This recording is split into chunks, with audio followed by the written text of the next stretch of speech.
Continuamos con más información acá en EGEN TV Noticias, emisión estelar. Y le comento que el gobierno venezolano celebró la victoria en las elecciones regionales del domingo al obtener 17 gobernaciones contra 5 de la oposición.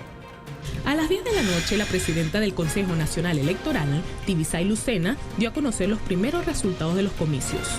Más de 10 millones de venezolanos se expresaron para elegir al candidato de su preferencia y el polo patriótico se mantuvo como la primera fuerza política del país suramericano. Tras conocer los resultados, el presidente de la República, Nicolás Maduro, acompañado de su gabinete ejecutivo, felicitó al pueblo venezolano por el fortalecimiento de la democracia en una nueva jornada electoral que transcurrió con normalidad. El jefe de Estado también reconoció el nivel de participación muy superior en las elecciones de gobernadores de diciembre de 2012, cuando se ubicó en 53,94%. Mis felicitaciones a todo el pueblo de Venezuela, a todos los que salieron a votar, 61,4%, récord de participación en una elección de gobernadores y gobernadoras. Es la más alta en 15 años. Maduro también reconoció que el pueblo de Venezuela, por encima de todo, salió a votar en civismo, dando una gran lección de democracia al mundo entero, al referirse del triunfo de las elecciones con algunas entidades que fueron recuperadas por el Partido Socialista de Venezuela. Victoria, 17 gobernaciones. Y entre otras gobernaciones, la gobernación de Miranda, Lara, Amazonas, Carabobo, Aragua, entre otras. Felicito a todos los gobernadores y gobernadoras electas. A todos los felicito. La oposición ha tenido 5 triunfos, se los reconocemos como hemos hecho siempre. Sin embargo, la oposición anunció que desconoce los resultados y ha convocado a movilizaciones en la calle y anunció que solicitará al árbitro electoral auditoría total, algo que ya había sido solicitado por el presidente Nicolás Maduro. Bien, a esta hora damos la bienvenida al consejero de Educación y Cultura de la Embajada de la República Bolivariana de Venezuela, Antonio Núñez, con quien conversaremos sobre los resultados preliminares de las elecciones regionales. Buenas noches. Buenas noches, Antonio, Daniel, ¿cómo están? Un saludo acá a los usuarios, a las usuarias de EGEN TV. Perfecto. Bueno, a diferencia de nuestro país, las elecciones para gobernación, para gobernadores, que son principalmente estas elecciones regionales, en Venezuela son elegidas por el voto popular, es decir, son funcionarios de primer nivel y gozan de este beneficio por ser electos directamente. Acá el Ejecutivo hace el nombramiento de cada gobernador y de cada gobernación departamental. Bien, ¿hay alguna actualización sobre estos resultados preliminares? Sí, como hace un momento dijo César Villalona, estamos en un momento donde de las 23 gobernaciones que ayer se disputaron, 17 fueron ganadas, alcanzadas por las fuerzas revolucionarias y bolivarianas, el Partido Socialista Unido de Venezuela y sus aliados, y hay una número 18 que está en disputa, pero que es por los cálculos que llevamos, muy posiblemente sea la número 18 de la Revolución Bolivariana, que es el Estado Bolívar, el estado más grande de Venezuela, pero el menos denso también. La oposición logró 5 gobernaciones de las 23, y hasta este momento el triunfo que hemos alcanzado es el 75% de la totalidad de las gobernaciones de Venezuela, que como dices tú, Daniel, son electas por el voto directo, secreto y universal de las venezolanas y los venezolanos. Tengo entendido que antes que llegara al poder Hugo Chávez, para estas elecciones regionales votaba pues un 35-38% más o menos de venezolanos del total del padrón electoral. En la votación del día de ayer fue arriba del 50%, tengo entendido. 61,14%, o sea, en los 18 años de revolución esta es la elección de tipo regional más alta de toda la historia.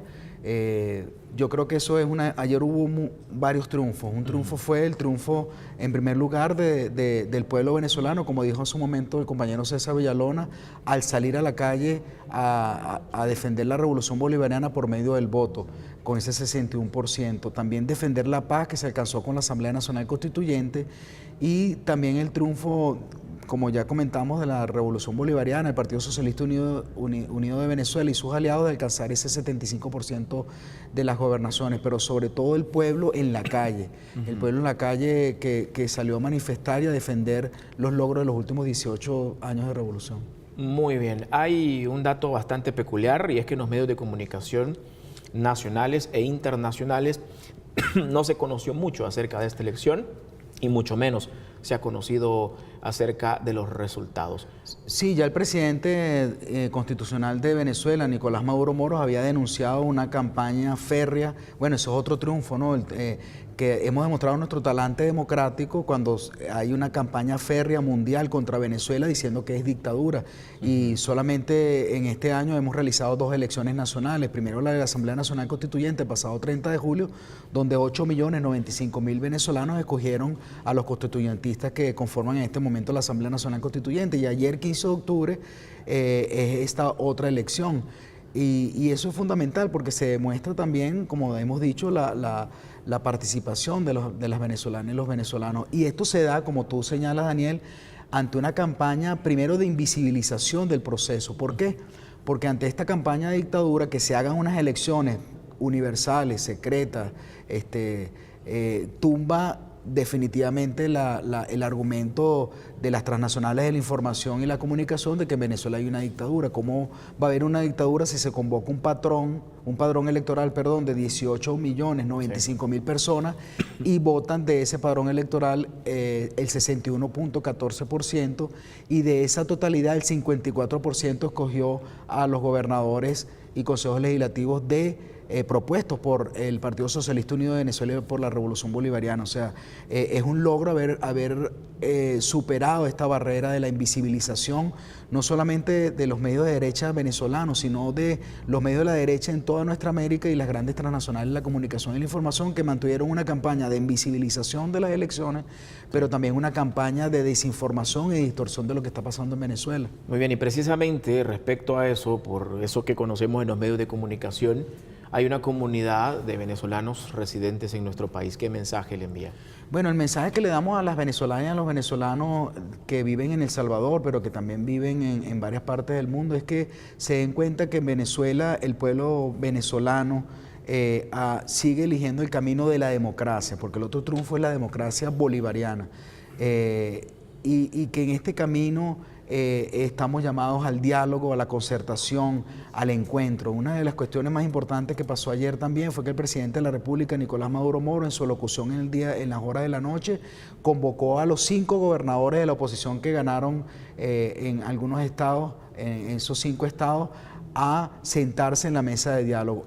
Hay otro triunfo que quería decir rapidito, Daniel, que esta elección ratifica la Asamblea Nacional Constituyente. Como dice Nicolás Maduro, estos son los primeros gobernadores y gobernadoras constituyentes, porque se hace en el marco de una Asamblea Nacional Constituyente. Hay que recordar que Venezuela se encuentra en este momento en un proceso constituyente, y la convocatoria, esta elección la hizo el Consejo Nacional Electoral y también la hizo la Asamblea Nacional Constituyente como el máximo órgano político de Venezuela en este momento.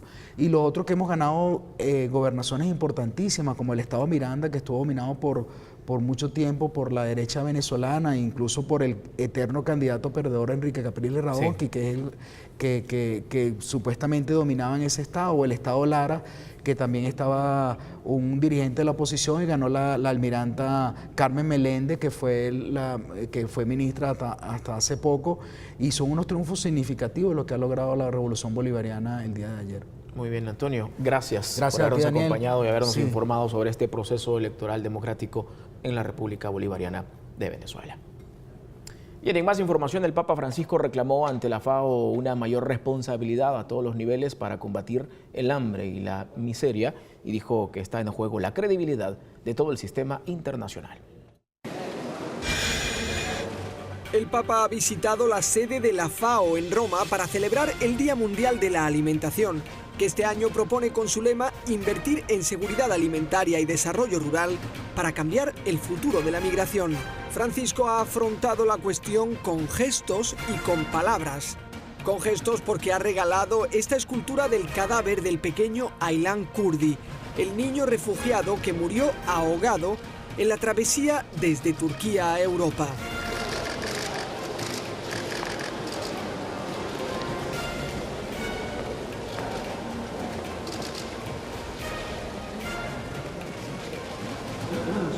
El director general de la FAO saludó al Papa en nombre de todos y recordó que el drama de la emigración tiene cifras escalofriantes.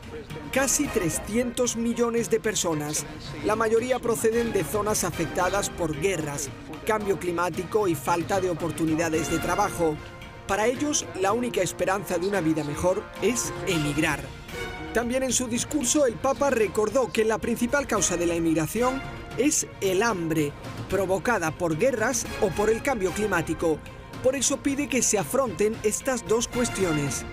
Está claro que las guerras y los cambios climáticos ocasionan el hambre. Evitemos, pues, el presentarla como una enfermedad incurable. Francisco criticó a quienes limitan la lucha contra el hambre a la reducción de la población y pidió un cambio de mentalidad. Para algunos bastaría con disminuir el número de las bocas que alimentar y de esta manera se resolvería el problema. Reducir es fácil, compartir, en cambio, implica una conversión y esto es exigente. La fórmula del Papa para acabar con el hambre es la responsabilidad de cada persona, desde evitar el desperdicio hasta incluir el amor al prójimo como nueva categoría en las relaciones internacionales. Amar significa contribuir a que cada país aumente la producción y llegue a una autosuficiencia alimentaria. Amar se traduce en pensar en nuevos modelos de desarrollo y de consumo y en adoptar políticas que no empeoren la situación de las poblaciones menos avanzadas o su dependencia externa. Amar significa no seguir dividiendo a la familia humana entre los que gozan de lo superfluo y los que carecen de lo necesario.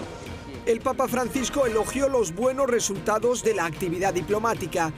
Dijo que igual que la buena voluntad de todos ha sido útil para detener el recurso a armas de destrucción masiva, si todos ponen algo de su parte, es posible acabar con el hambre que provoca la pobreza y la exclusión.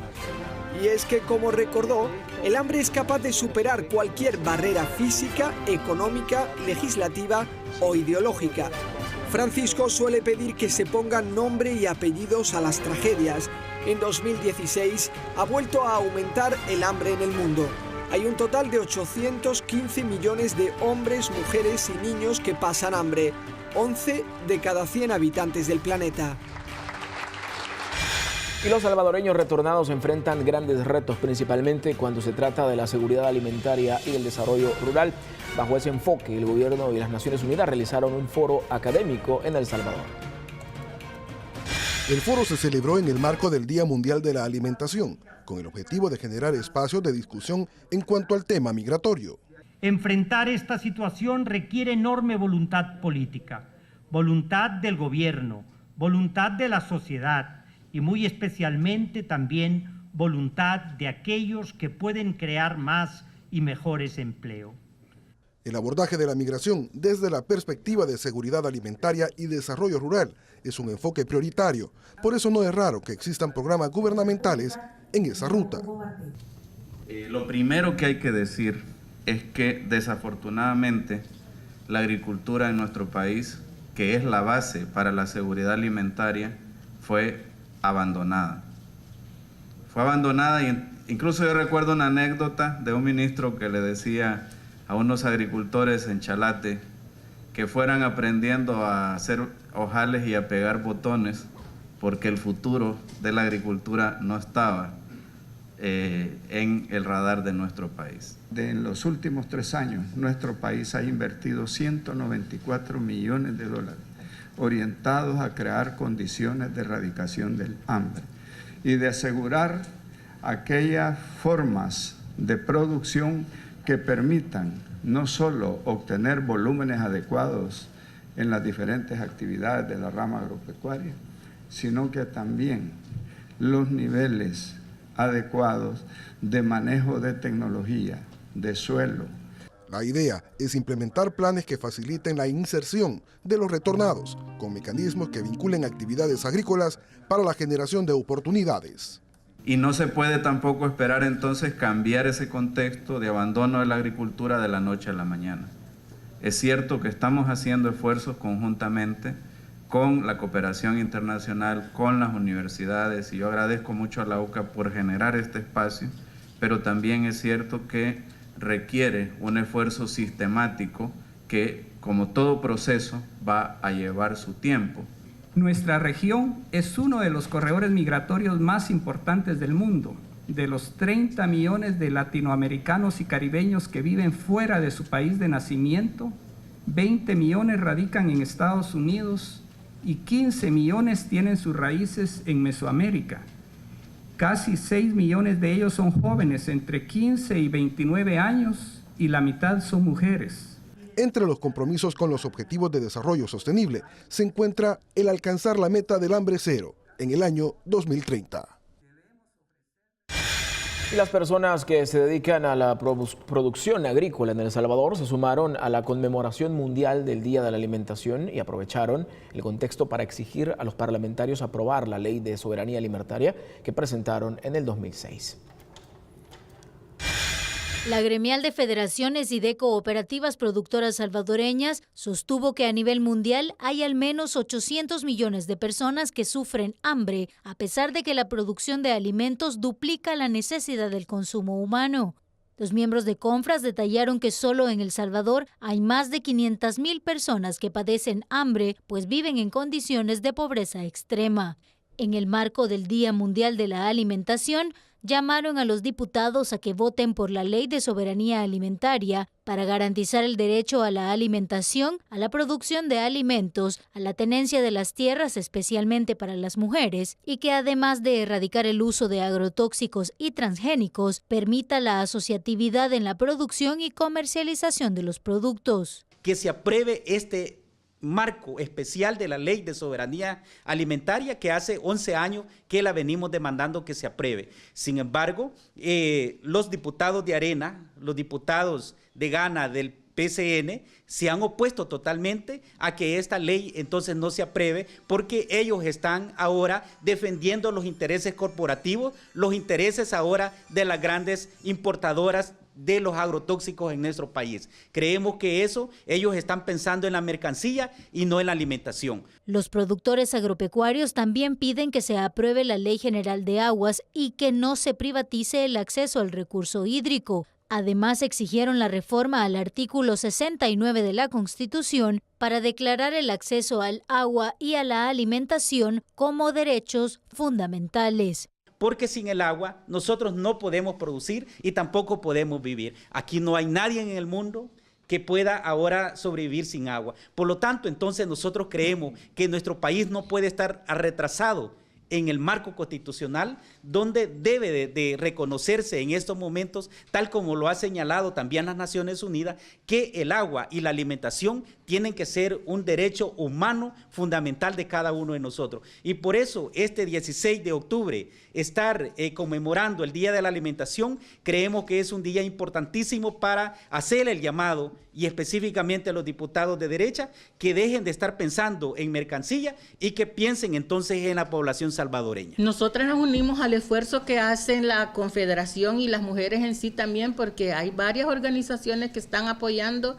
esa lucha, y es ahí donde nosotras las mujeres, los jóvenes y los pueblos indígenas nos involucramos también, porque es como anterior acaba de decir el compañero, sin agua no hay vida, sin salud alimentaria no hay vida también, porque si comemos una comida que no le cae bien a nuestro cuerpo, lo estamos matando. Confras reconoció que pese al bloqueo económico, el gobierno ha logrado mantener los programas sociales y de agricultura familiar. De acuerdo con la Confederación, para agosto de este año el agro reportó un aumento de la producción del 3.4% y según sus proyecciones para el cierre del año, esperan una producción de 10.500.000 quintales de maíz, unos 2.700.000 quintales de frijol y una cantidad similar de maicillo y al menos 700.000 quintales de arroz. Y por otro lado, el Ministerio de Agricultura y Ganadería anunció restricción en la extracción del camarón marino. En la siguiente nota les contamos cuáles son los beneficios de esta medida, el impacto y el tiempo de ejecución. Convocar a todos los pescadores industriales y artesanales a desarrollar la segunda veda del camarón marino. La veda de camarón marino inicia este martes 17 de octubre en todo el país y finaliza el próximo 15 de noviembre. Esta medida se suma a la primera veda que se realizó a inicios del año. Por cada camaroncito que protegimos, este oviposita entre 10.000 y 1 millón de huevecillos, de los cuales también investigadores, y lo confirman la FAO, solo vive el 1%. Quiere decir que por cada camarón hembra que protegimos en la primera etapa, protegimos entre 100 y 10.000 camaroncitos nuevos. El objetivo es mantener el camarón marino y que permita la continuidad del desarrollo pesquero en el país, generando un impacto en la economía nacional. Después de 4 o 5 meses, estas larvas de camarón empiezan a desarrollarse y vuelven al lecho marino, ¿verdad? Donde la mayor parte se convierte en juveniles para alcanzar su primera etapa reproductiva. Aunque existen pescadores industriales que están en contra que se implemente una nueva veda. Hay entre estos pescadores que se oponen a la medida, principalmente la del control, la de tener los GPS, de tener los aparatos de control, porque algunos de ellos los hemos ya detectado, tenemos información que pescan de noche, se meten de noche a las 3 millas marinas. Sendepesca entregará paquetes alimenticios a los pescadores artesanales organizados y aquellos que no cuenten con documento o registro vigente les entregarán únicamente un bono de $50.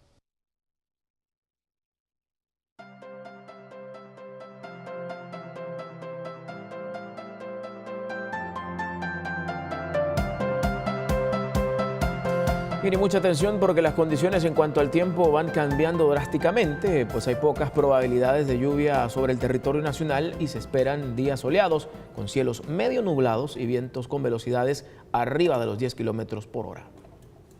Hemos tenido cielos despejados, con poca nubosidad, un ambiente muy cálido, muy agradable, ya usted sintiendo los cambios que se dan en este fin de año.